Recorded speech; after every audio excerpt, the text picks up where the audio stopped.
Hi, my name's Bonnie, founder of With Love and Lipstick, a non-for-profit organisation raising awareness on men's violence against women, a Hyper Ambassador helping the homeless youth of South Australia, and now an entrant in the Miss Humanity Australia 2014 contest. A few Saturdays ago we came down to Glenelg to get 60 swears in 60 minutes, getting men to swear their oath to never commit, excuse or remain silent about domestic violence. Here's a little bit of our day.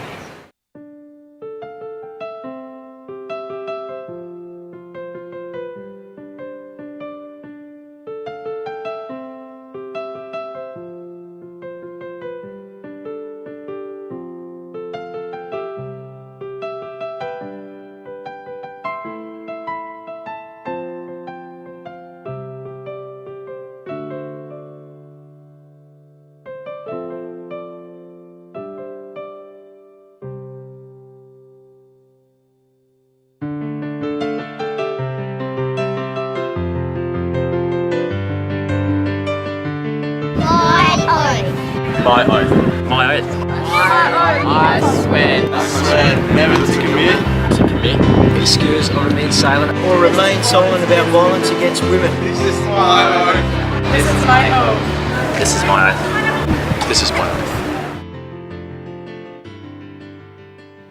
Hi, I'm Jodie and I'm 23 and I'm a volunteer for With Love and Lipstick, and this is a bit of my story.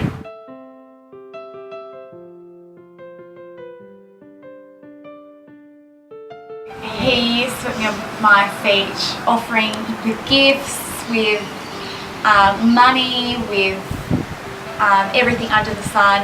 So pretty much he lured me in a way, with very materialistic things that of course a 21-year-old girl, which I was at the time, is going to love. At the time I remember thinking how happy I was and how just oblivious I was as well to anything that was actually going on.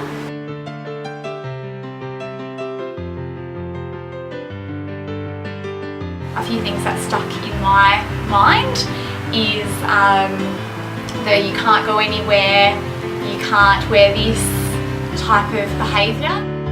It'd be 3 AM and you'd be asleep in your bed and you'd get dragged out by my hair and it'd be this. What's this? What's that text message?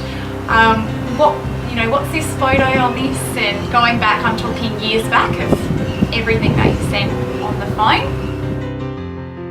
Eventually I started actually isolating myself from not only my friends but my family as well.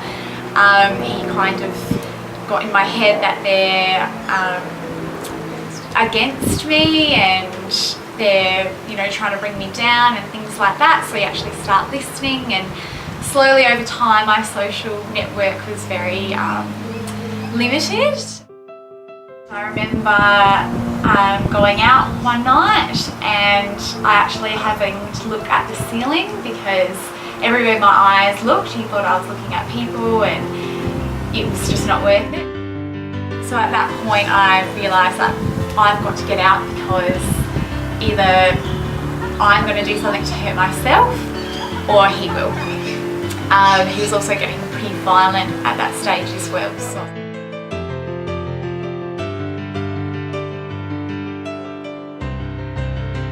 we had a pretty big argument and of course I'm threatening to walk out at this point and he just runs into the laundry and starts smashing his head against the tiles, so much so his head's bleeding, everything like that.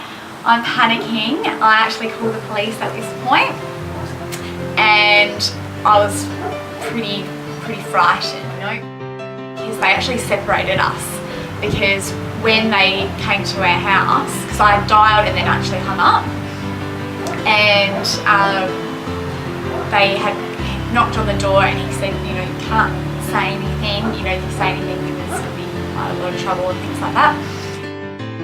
I was able to, not as easily as what you would like, but I was at least able to remove myself from the situation and to be in a little bit more of a safer environment as well.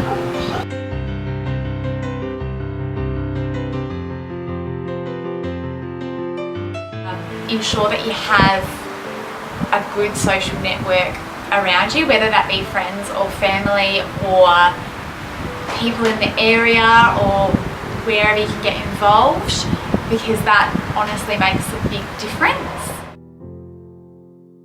There is so much more to domestic violence than many people understand. Physical, sexual, emotional, mental, financial and verbal abuse are all forms of domestic violence. Just because you don't have a bruise, it does not mean it's acceptable. Just because your partner was intoxicated doesn't mean it's okay. There is never an excuse for domestic violence and this kind of behaviour. Recognise the signs.